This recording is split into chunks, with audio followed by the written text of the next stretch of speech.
from the CyberHub bunker and studio. You're tuning in to the CyberHub podcast, Tech Corner. And now, join me in welcoming your host and CISO, James Azar.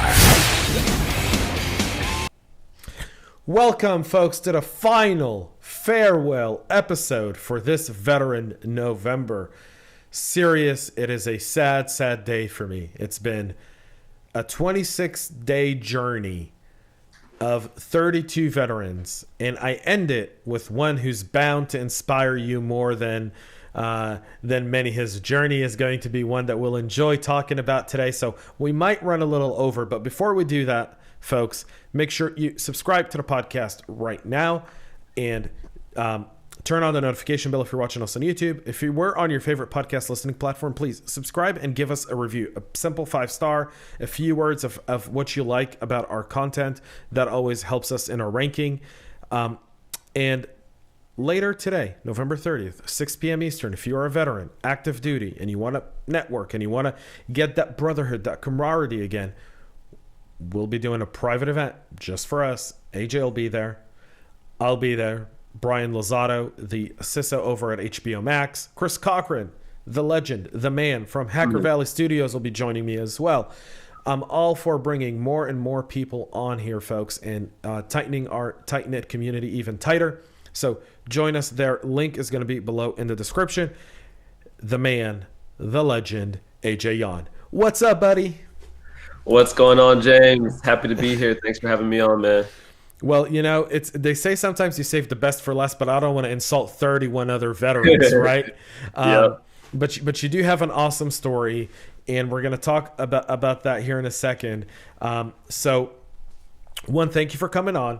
Last episode. So you've got a lot of shoes to fill. 31 people have all shared their stories before you, AJ. And no pressure, right? I know you're not used to pressure. I mean, obviously you've played college ball at Florida State. Yep, right? A little bit. so you know, you're not used to pressure. I mean, you were in the Army. Your dad was a Marine, so you're not used to any pressure or expectations. I mean, you're just a simple guy with a simple background. So tell our audience a little bit about your journey into the service and, you know, and how it all came together. Yeah, absolutely. I appreciate the 31 vets that spoke before here, and I think it's just a testament to the community that we have in the veteran space, where there's so many of us out here, and there's so many of us willing to help the next generation of vets, which is amazing and a great thing. Like you mentioned, James, I'm a Marine brat. My dad is a retired Marine. He served 20 years. So the drive, the passion I have for things, and the commitment I have to things, it came from him. Because he instilled that in unique ways, I'll say, at an early age. as a Marine father, he instilled that in me. I ended up going to Florida State to play basketball. And a little bit about my story at Florida State, I broke both of my ankles and ended up having to figure out how I was going to pay for school. And that's when I joined the service. I joined the Army at my dad's recommendation, I'll say. You know, for any Marines out there that are like, how did a Marine son join the Army? Blame my father. He told me to do it. You know, you just threw him under the bus. And so what's going to happen is next time he's with his Marine buddies, and you know, because he's going to brag about you being on the podcast, right? And then they're going to hear this part, and they're going to give him crap for the rest of his life. Yep. Well, you know, that's on him. Marines make better decisions, right? So I joined the Army. He encouraged me to join and become an officer. My dad's a retired NCO, gunnery sergeant. And it was great to have a father as an NCO going and becoming an officer, because as an officer, especially as a second lieutenant, you have no clue what's going on. And the person that does is an NCO. And I had the utmost respect for any NCO. NCOs were on a pedestal to me. I actually respected, and I still to this day respect NCOs more than any senior officer I ever interacted with, because I was raised by one, right? So it made me, I feel like such a better leader, because as soon as I showed up, I had already been called a butter bar for 7 months straight by my father. And he didn't even, you know, since I commissioned, he didn't even call me AJ anymore. He just called me butter bar or LT. That's all I was to him. So, you know, my career was really in the military. I was a signal officer. Most of my career, I was in an artillery unit. And I had a boss, a battalion commander. He told me, if it plugged in, it was my responsibility. So, I did some cybersecurity stuff, but sometimes I had to go change his lights because he thought that was my job too. I learned a lot in the Army. I deployed a couple times, and really, the thing I learned the most was leaning on your people. Lean on your people and treat your people right, and things are going to go well. And I learned a lot about leadership, but it all stemmed from my father. It stemmed from having an NCO that raised me to respect NCOs, respect putting the work in, and respect putting that grind in.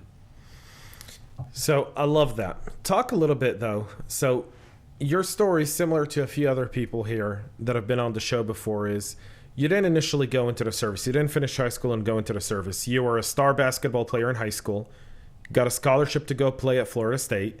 Yeah. Don't play humble, right? That's the that's the true part of your story, right? You got a scholarship to go play at a very big school. You didn't get a scholarship to go play at Hillsdale College, all right? You went to a Division I top school that typically makes it to March Madness and can excel within the tournament, right? Yep. So how long did you play ball for before you got injured? I never actually put a jersey on because I was injured in the summer when I got there.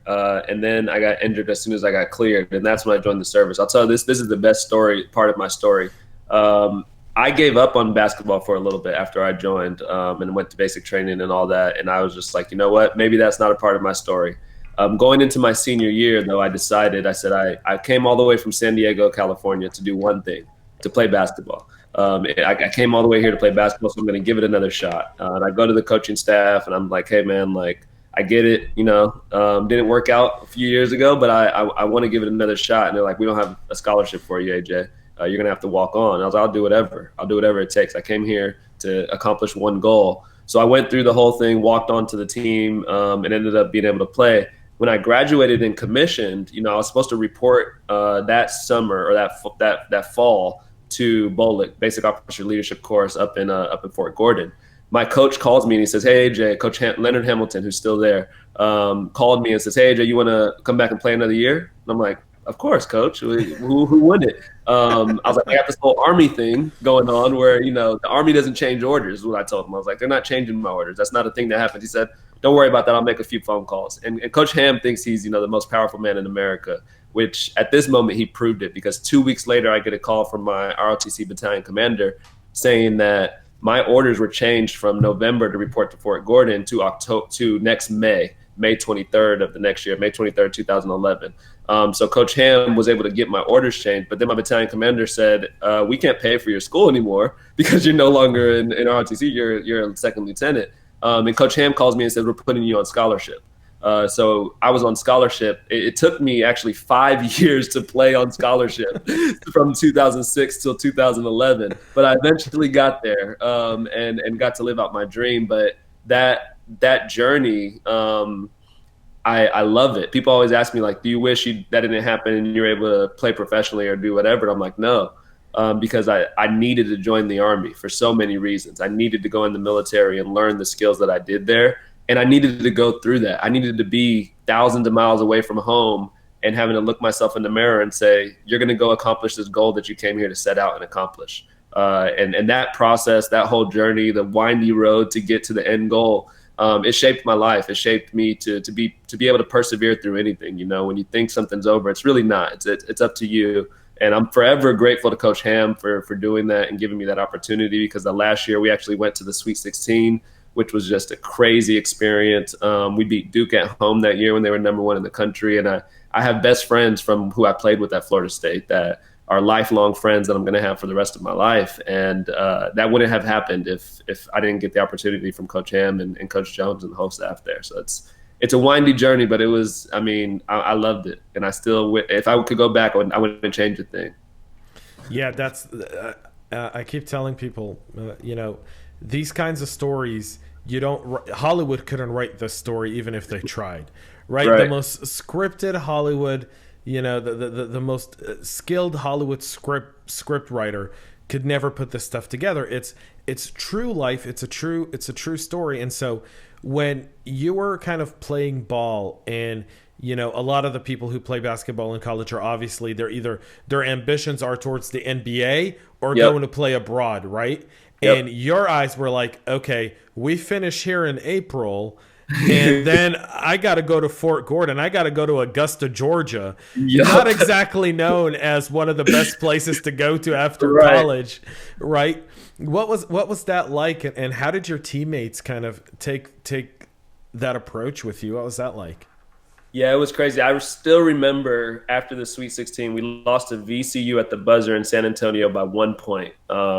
And I go to the locker room, and there's a picture. I think if you Google me, you might be able to see this picture of me in a locker room with my jersey on, a white jersey, and I'm just sitting there.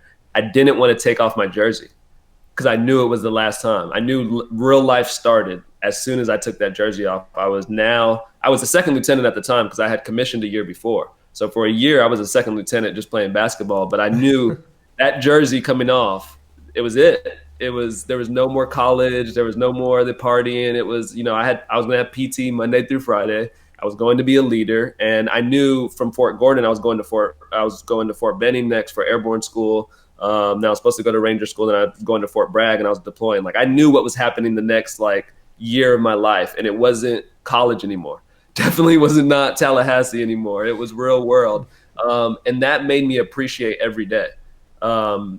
Every practice, every time we got a new bit of gear, every time, every sprint, I wanted to be first. If you talk to any of my teammates, they'll talk about the way I would just push them and be that guy that was always going hard and always wanted to make everybody better because I knew my days were numbered. I knew this was this great opportunity of living this dream of being a D1 college athlete, and all that goes into that. It's a lot of work to do that, to go to school and also be a college athlete and have to have all those requirements, but it was worth it because of the experiences. And I just really appreciated every single day, which I don't think I would have if I didn't have the Army backstop there. I probably would have been a little immature at that stage, but knowing what was coming, it was, appreciate every moment, because a year from now, you're going to have sand in your boots and not going to be in Tallahassee at the bar or whatever on a Friday night. Yeah, you're definitely not going to be talking to the same type of girls in Fort Gordon or Fort Benning or even Fort Bragg as you are in Tallahassee, Florida. Yeah, not at all. AJ, thank you for sharing that. I just want to tell you, it's great. Your authenticity comes off, and I think there's 32 veterans. You're number 32 that I've spoken with and interviewed for this Veteran November series, and every single one is just so authentic, and the journeys are so different, right? There's no perfect path. So let's talk about your path to cyber. How in the world did you go from a signal officer to cyber? Yeah. And what was that like? Because you were with an artillery unit. So were you with what, an 11 Bravo or a 13? They were 13s. Yeah, they were 13. Yep. So it really became we started using some different technology. We started getting more to where our communication systems had to use Cisco routers. And I was a signal officer, so I was in charge of figuring those things out. And I had a 25 Bravo in my shop. And we were like, all right, we're just going to go pull these things out and read some manuals, get some certs, and figure out what to do to set this up and make it work. And, I realized that I liked technology a lot, but in the Army, I fought it, as an officer, and especially being in an artillery unit, kind of in the combat arms world, everybody's tough and running around. You don't want to be the nerd. So I tried to do this. I was like, you know what, soldiers, you guys are going to work on that. And even though I knew this stuff, I would try to avoid it because I didn't want to be the nerd, right? I didn't want to be that guy. I wanted to be the tough. I used to always say, I'm a leader. I'm a people person. I'm not a tech guy. Please don't call Yawn for the computer problems. Call me for the gunfight. Don't call me for the computer problems. Exactly. I'm the guy, that's what I thought I was. And then when I realized that I was going to transition out of the service right after Captain's Career Course, I realized I wanted to get out, and the Army was actually trying to force me into a more technical role. They were trying to make me go into this new role it was a new MOS 25 Golf, where I would be essentially like a network admin at a brigade level. I was like, you're not about to stick me in a closet in the Army. I can go do that in the civilian world, but if I'm wearing boots every day, I'm not going to be in a closet. And then I realized as I was beginning to transition I called my dad. I was like, I think I'm getting out. He was like, you think you're ready right now? And I was like, absolutely. And he was like, all right, go apply for some jobs. This was about 18 months before I wanted to get out. And I was like, I'm fine. I got a master's. I'm an officer. I was a signal officer, all this stuff. Nobody replied back to me applying for jobs. Literally nobody. And he was like, see? He was like, exactly. You're not ready. You need 18 months to get ready. So I took his advice and I just went all in on taking the skills that I've learned around, because I was doing information security things, especially while deployed when we're operating on separate networks and things like that. I took those skills and began to find certs and began to translate what I was doing in the service into the civilian world. And once I started to actually learn about technology at a real deeper level and kind of understood some of the things that went into cybersecurity, I just became obsessed. I became super obsessed with it and really wanted to. It's because it's problem solving. And that's what I did in the military. That's what all leaders do in the military. You're just constantly solving problems, and they're different problems every day. And cybersecurity to me is the same way. So once I was able to take and realize, like, okay, all the stuff you were fighting as a signal officer, all the things you were doing and your soldiers were doing, you actually know a little bit, and you can bring this over here to this world. And I found out, wow, you can actually make some good money in cybersecurity in the civilian world. It was like, all right, this is really a cool path to be on. And it was cool to be the nerd for a little bit. And when I left the service, I got into cybersecurity consulting, which I really think consulting is a great place for vets to start, because you get exposed to so much, and you meet CISOs, you meet CEOs, you meet directors of engineering, you meet all these people as you're going through your consulting engagements, and you really get exposed to the ecosystem of cybersecurity out there and what the tools are out there, what are the problems people are facing. And that opened my eyes up to a few things. One, how many vets were in the field, because I would go to these on-sites and the CISO would come in, he's like, oh, who's a vet? And I'm in the Army, and this, me and him are off in his office the rest of the day just chatting, because we're vets and we're just broing it out, right? And I realized, I was like, this is pretty cool. This industry cybersecurity is small, but even within the vet community, it's even smaller. And that made me want to grow even more in there. And then the cloud. Once I learned about AWS and cloud security, it became a passion of mine and something that I became really just educated on how to help people build cloud workloads. So it kind of started, it originated because I was a signal officer and I had to do, technology related tasks, even though I was trying to fight them. But then once I transitioned, the interest and passion picked up just because I enjoyed it. And then I started seeing more people that were like me from the veteran side in the community, and it was like a no-brainer to go all in. Love it. I want to talk to you a little bit, though, about that 18-month preparation to get your first consulting job. Yep. Tell us a little bit about what you did to prepare. And here's the thing: we've heard about some of your challenges, and we've heard how you overcome them. So don't spare the details on this one. Tell us a little bit about that 18-month period that your dad so wisely said you need 18 more months, and what you did to prepare for it. Yeah, I would search job boards daily, and then I would find common certifications that every job was asking for. And I just you obviously understood that entry level was CISSP. Yeah, exactly. Exactly. I was like, wait, this cert that you need 5 years of experience for is for an entry level role. How does also that work? A CISO is an entry level job, remember? Yes, that too. And that was, you know what? That's part of it.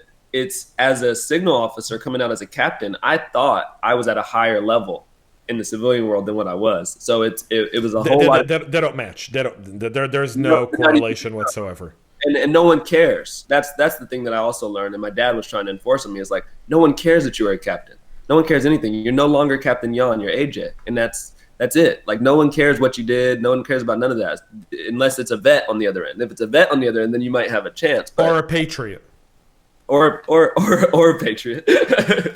But from a work standpoint, but I went out and just tried to get as many when I don't know something, and when I think that I need to learn it, I don't just do the basics. I say I'm going to go all in. And I said I just went after, I would spend 6-7 hours a day studying things that I learned back in basic officer leadership course, like subnetting. I went all in on networking just in case. I was like, you know what, since I'm getting out, I have a wife and I have a son. I had a son on the way when I decided I was getting out. And I was like, I'm going to make sure I take care of my family. So I'm studying everything and I'm trying to collect everything. But at the same time, I was on LinkedIn and I was messaging I would search veterans with CISSPs.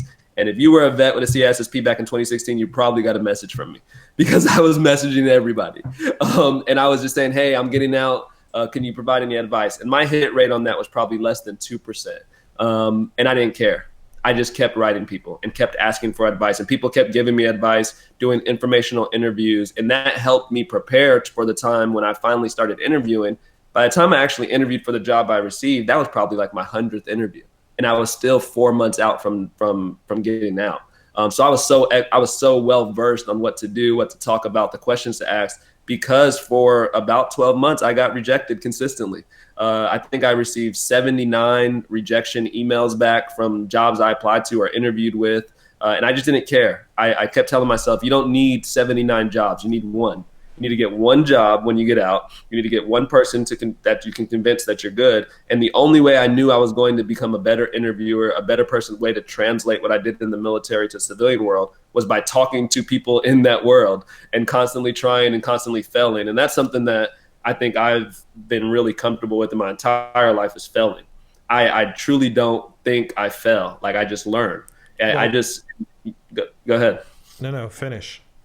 It's just I'm very comfortable with it. And in going through that job process, I never looked at any of those jobs I didn't get as failures. It was just, all right, well, and I always think about it this way when people are looking for jobs. I'm like, you don't know who else you're going up against. So sometimes you might be going up against a dude from Harvard that is the CEO's niece, like, or a nephew. Like, you can't compete with that. It's fine. You don't have to win every time. Just keep on putting forth the effort. And that was my mentality. It was just like, I'm going to put the work in. I'm just going to continue to put the work in, and good things will happen. I love your attitude. You remind me of the episode with Rafael Nunez. And if you haven't met Rafael, you should. And you two should connect. You two are pretty much brethrens in energy and attitude. And you two together would be a motivational firebomb of unknown proportions, right? You guys would be a mob. And so let me ask you this a little bit. So how long did you work as an employee for in cyber? Because you just recently started your own company. You've decided that working for someone just wasn't the thing for you, and you were going to go down the entrepreneur route and pursue your American dream. So tell us a little bit about how long you worked as an employee for, and then what drove you to start your own company. Yeah, I was at the consulting firm for about 3.5 years. I almost left after year 2. I took a significant job offer at another company, but they matched me, so I was able to stay there. And what made me make the jump was twofold. About 2 years ago, I realized that there was a lot of money to be made in compliance, in the compliance industry, but I also knew I didn't know what to do yet.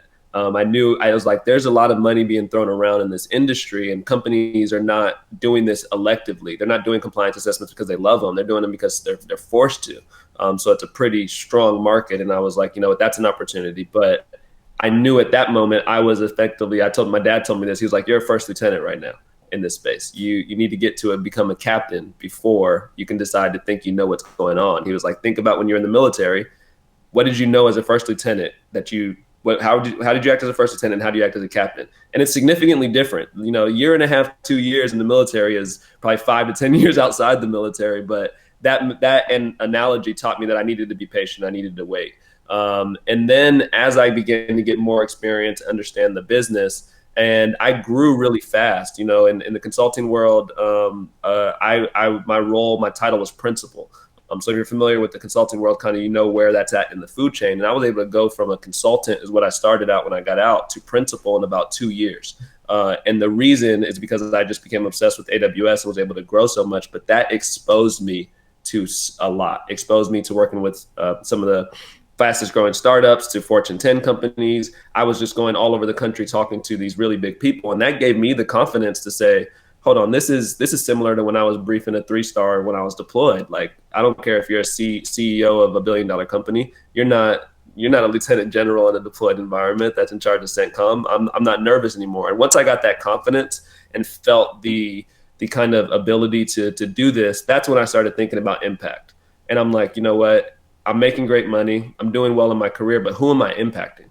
Who else is being impacted by my success? And it was just me. And I want to be someone that impacts way more than myself. I want to do more than just have my immediate family taken care of. And I'm so passionate about getting people in cybersecurity because I see the potential of what you can do here. And I would constantly try to refer people to my firm, and I couldn't get them in for whatever reasons. And I realized that in order to have the impact that I truly think I can, I needed to go out and do something on my own because there's no level. I would always have a cap. I would always have a ceiling at another company. And whereas you go start your own company, it's on you. The decisions that you want to make, the growth that you want to do, it's on you. And the other thing is I didn't just start a business because I thought I could do well. I found a problem to solve. And I would tell anybody that's going down an entrepreneur route, find a problem to solve first. Too often people say, I want to be an entrepreneur and start a business. And then they're trying to figure out something to do. And that's when you start doing some weird stuff and you don't really know the industry and what's going on, and you kind of fall into some traps. But I knew there was a problem to solve in the cybersecurity compliance space, and I went after it. And then I went all in on it. I actually left my company on February 28th. Felt like the world shut down on March 1st. And I was like, you know what? Maybe not the best time. That's pretty much the truth, though. The world did kind of shut down on March 1st. Yeah. And I'm scratching my head like, you know what? Maybe this wasn't the best time to leave a good paying job and go start a company. Maybe I should have waited a little bit longer. But, similar to what happened at Florida State and similar to my journey in the Army, it was just like, you know what? Just do it, man. Like, what's the worst that can happen? You fail, but now you have lessons learned that you can pass on to other folks. And the thing that starting this company has done for me is allow me to step into what my real purpose is in life, which I think is giving back and helping and being a mentor at scale, being able to talk to people across the globe and try to help them become better versions of themselves, especially veterans. I spend maybe 3-4 hours a week talking to vets that are trying to transition into this field or are still in active duty trying to figure out. And the reason is because I remember how I felt getting out. I remember that feeling of being lost and not really knowing what to expect and who to talk to and dealing with recruiters and all these things, these questions that people have. How do benefits work? All these things that you don't really know when you're in the service. I remember that feeling. And for some reason, I felt trapped, like I couldn't be myself while working for another company. And I don't know if it was, I don't think it's the company to blame. I think that's more me, but I felt like I was still in the cog, right? And if you do something too wild, you might get marked down or they might send you out of here. But now as an entrepreneur, I don't care. I'm going to say what I want. I'm going to do what I want, and I'm going to hire who I want. I'm going to bring on who I want. I'm going to invest my time into people that I want because I can. And that's the beauty of ownership, really, is that you have that. You take back a lot of the power and control over your future and your career. To me, if you would have told Second Lieutenant Yawn that I would start a cybersecurity software company 10 years ago, I would have thought you were crazy, like out of your mind. And that to me, where'd you think you were? Where'd you think you were going to be 10 years ago? Still in the military.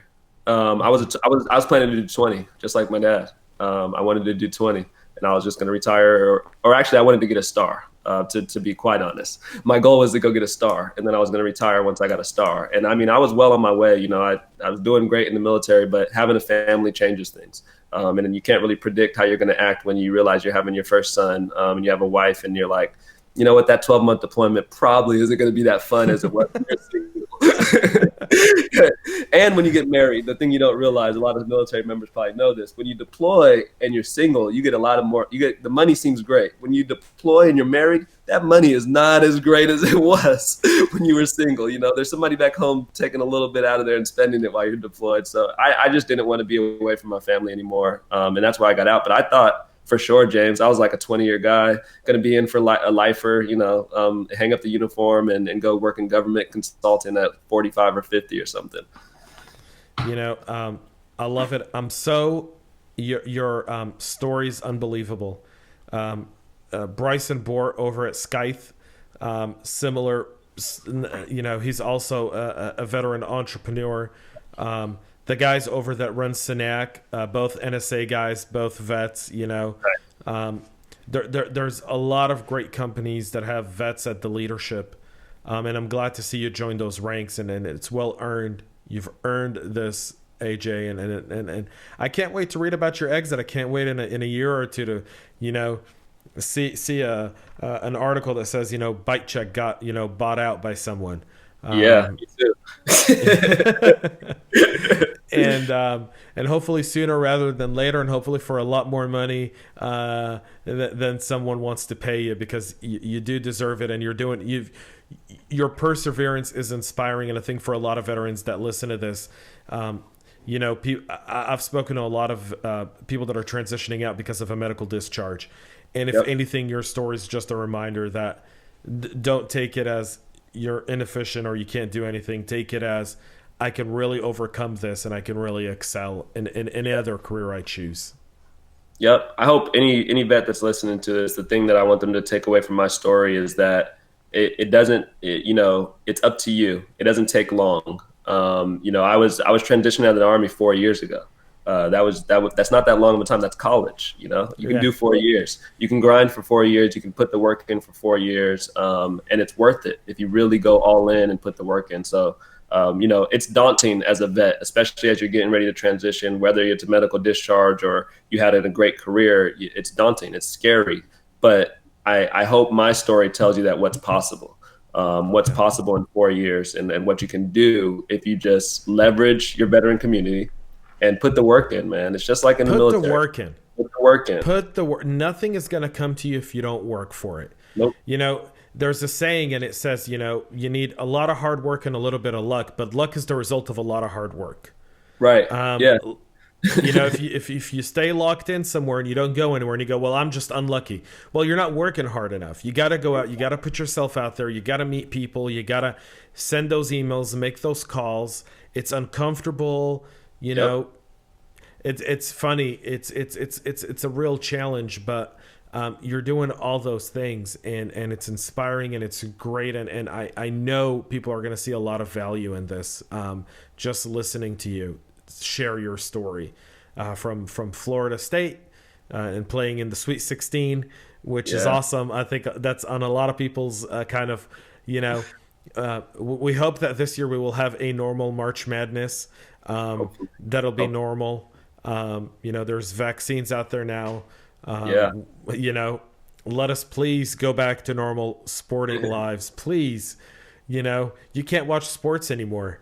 Who wants to watch 50 people watching an NFL game? No one. One of the beauty of watching the game was the crowd, the chants. The fans' emotion. I was disappointed because Florida State was having such a great year this year. The Lakers ended up being able to win the championship. I'm a SoCal guy, so I was happy about that. But I was like, man, the year Florida State might go to the Final Four. Lakers are looking great. It's going to be the greatest sports year for me ever. And then Florida State's basketball season ends. So I'm hoping we get to play, because I'm really excited about what the team's building on there. So I'm a Lakers fan too. I'm glad we have one thing in common. There we go. Because, when I grew up in the Bay Area in the 80s, the Lakers were the team no one watched. And I'm not going to be a Golden State Warrior fan now for the sake of bandwagon. I grew up purple and gold, baby. I don't change my colors.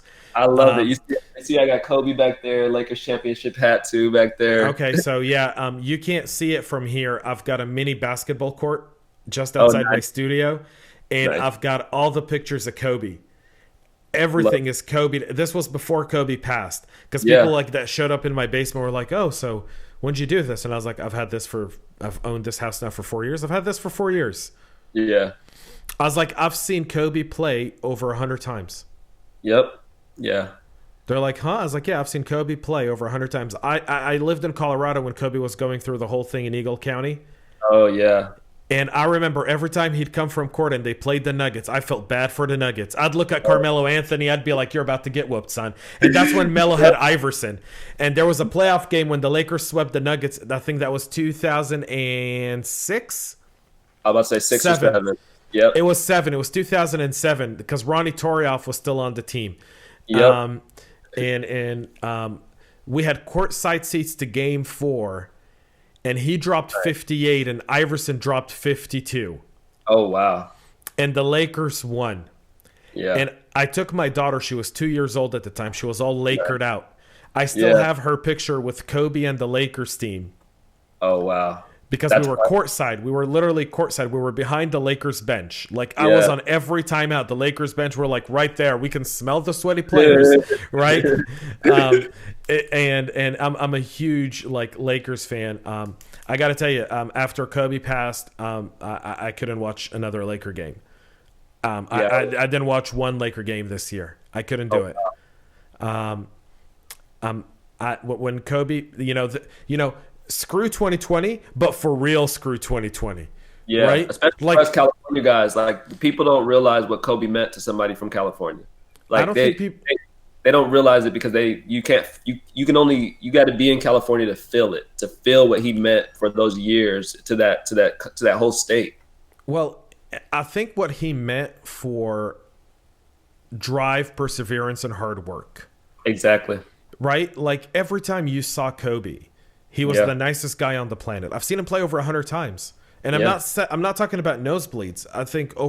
I spent so much damn money at the Lakers, money I didn't have, credit card debt. I was, favors I was calling into people, right? To get tickets but you watch him play, the guy was he was a professional. Yep. He wasn't only a professional, he was in all aspects, in every aspect. Yep. The whole Eagle County thing, by the way, BS, total BS, total BS.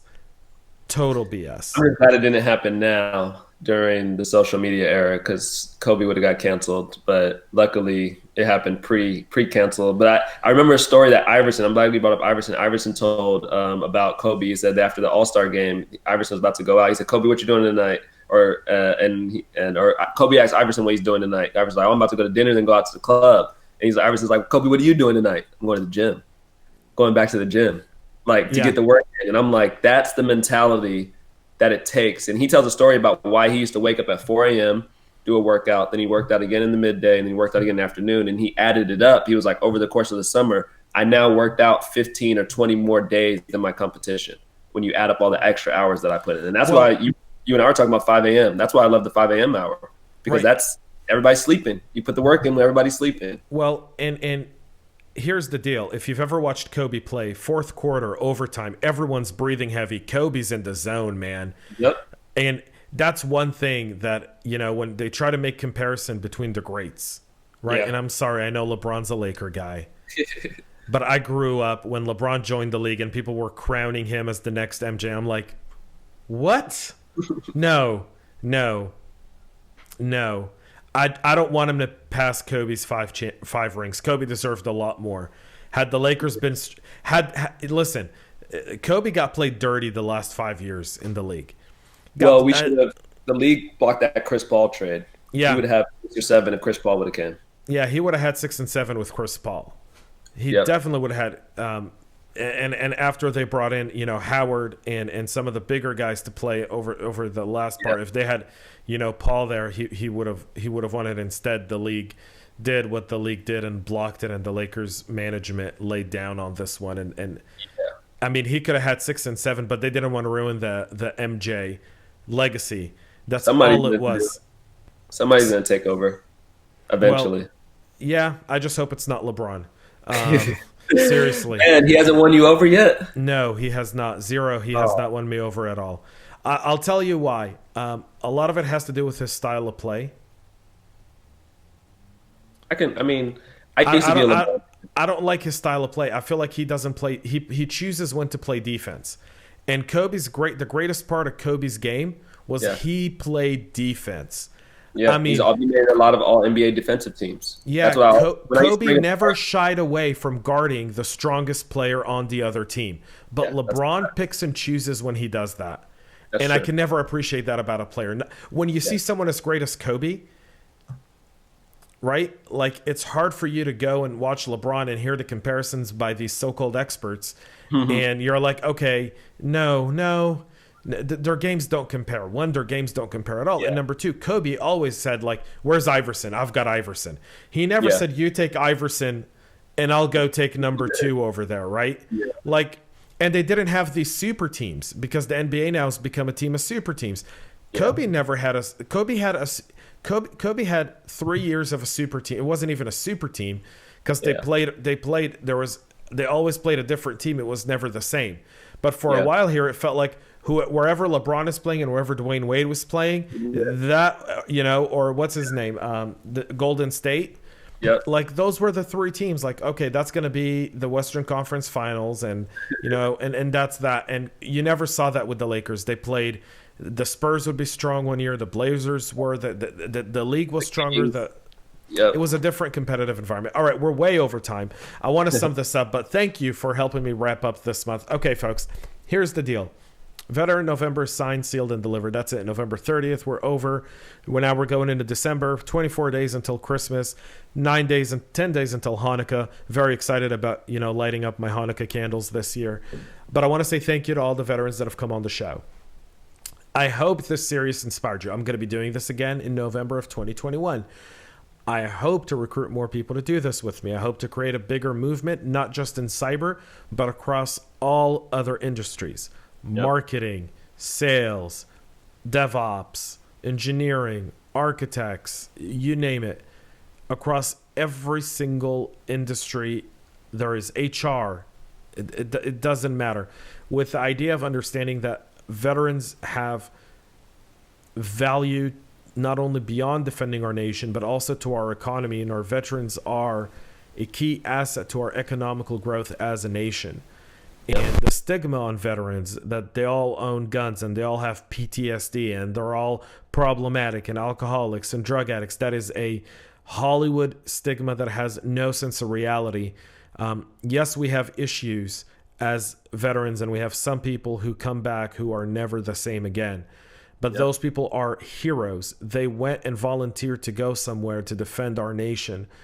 And they deserve not the judgment of the people, but the understanding of the people. They deserve to be catered and helped and reached out to support them.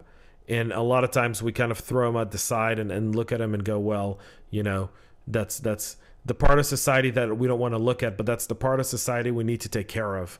And we have veterans here that lead organizations. We have veterans here that start businesses. We have veterans here that work in key roles across so many different industries, and they're critical to our nation. And so as I wrap up this month, I can say I've taken away 3 really big things. And I have one last question for AJ before we wrap up. But I'll say I've got 3 things that I took away from this month. One is I am humbled by the amount of people who've tuned in to this series and have shared it and have commented, and just humbled. I'm humbled for the 32 veterans, and yourself included, AJ, for coming on the show and sharing. It's never easy to share, and sometimes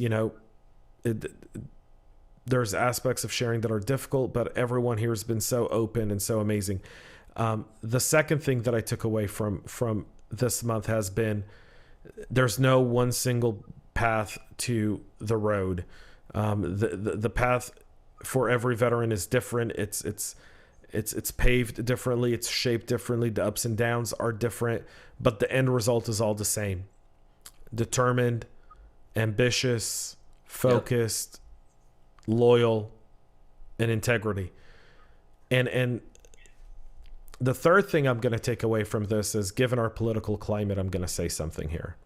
I've spoken to veterans, men and women, Black, Asian, white, Arab, Indian, Jewish, not myself included.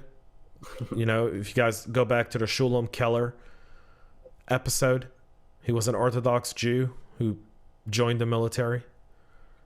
Nice. Muslims, Christians, atheists. And what that showed me is that our nation, the best of our nation, every kind of our nation, puts on the uniform, takes the oath, and jumps ready to go and fight for one another. No one looks at the other guy and says, who did he vote for before I help him? Or what are his, political beliefs? And we all could just come together and we do this as one. And I think if you take anything out of this Veteran November movement beyond our veterans, is the fact that America's not divided. Our enemies are trying to divide us. But the beauty of these 32 episodes is no one looks the same like the other guy. No one's journey is the same as the other guy, and no one's end result is the same as the other guy. But every single person that I've interviewed and spoken to followed the same and practiced their same God-given rights that are given to every person born in this country: the freedom to make choices, the freedom to pursue those choices, and the freedom to serve this nation. Now, do we have problems? We absolutely do. Do we need to address them? Absolutely. But to even try to say that this nation is somehow divided is false, and it's wrong, and it's a narrative that needs to be put aside, and we need to look at each other and stop judging each other by who you voted for in the last election or what party you belong to, and just start to recognize that this American experiment, this American dream that's been going for 200 and some odd years is greater than any one single person at any one single office or any one single political post. Remember one thing: politicians are like toilet paper. We always enjoy flushing it. And just remember that. And they work for us. We do not work for them. There's 535 people that we elect between Congress and the Senate, and then we elect 2 more to hold the highest office in the land. And those people, 537 people that are elected nationally, work for the people. The people don't work for them. And if you're in the military, you know that. We serve at the pleasure of the president, but those people that sit there and make the laws and are supposed to solve problems for the population work for the population. They don't work for anyone else, and it's time we kind of gently remind them of that with a roar of a united nation that says, shut up, we don't want to hear your crap anymore. Do your job, protect this nation, protect our population, and stop messing around. And that's that for me. That's it. Now I'm going to wish y'all a Merry Christmas, a Happy Hanukkah. This episode's gone much longer. I'll ask AJ to sign us off with one thing he loved about his time in the military, one thing he misses the most from his time in the service. I miss my soldiers. I miss leading soldiers, being around my soldiers, spending ridiculous amounts of time doing absolutely nothing with them, being in the motor pool for hours at times, whatever it may be, being in the field for 30 days straight. We all stink and are hungry and want to go home. I miss those moments. I miss being on a 20K ruck march at 2 a.m. and having blisters on my feet and an 80-pound ruck on my back. I miss all of the parts of it that you don't necessarily enjoy. But what has been great is I've been able to keep in contact with all of my soldiers. And every time I get to talk to someone that I served with and led, and we still have that same level of camaraderie and they still have the same respect for me, it means the world to me. It means more than any accolade I can get from any third party. When my soldiers who saw me as a young second lieutenant still respect me and remember what I tried to do as their leader, which was put them first at all times and always take care of them, it means more than anything to me. So the thing I miss is my soldiers, but I'm glad I was able to maintain those relationships.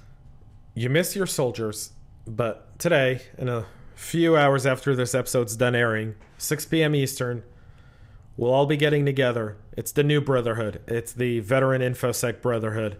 Yeah. And, we'll bring your favorite alcoholic, caffeinated, or, non-caffeinated sparkling beverage and join us for an hour or two of just brotherhood. And we'll talk and we'll share and we'll laugh. And we'll end this month with the vision that I started with, which is not only telling the story of what I thought would be 26, not 32 veterans,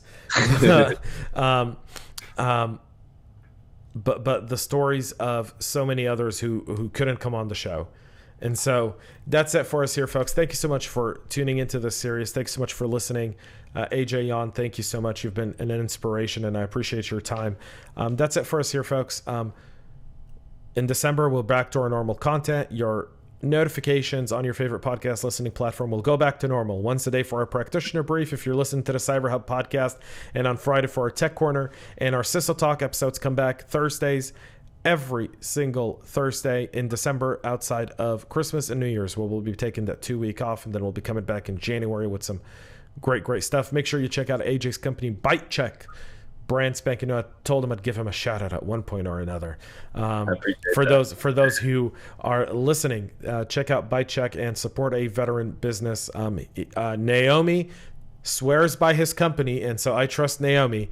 And so with that being said, guys, thank you so much. Stay healthy, happy holidays, Merry Christmas, Happy Hanukkah, Happy Kwanzaa, and practice your freedoms, folks. And remember one thing, in this country, we are free because of the brave. And you heard 32 brave people here that fought for this freedoms that we have. Don't let anyone take those away from us. That's it for us here, folks. Stay cyber safe. Make sure to subscribe to our podcast and share it with your friends and colleagues. And get all the latest information at cyberhubpodcast.com.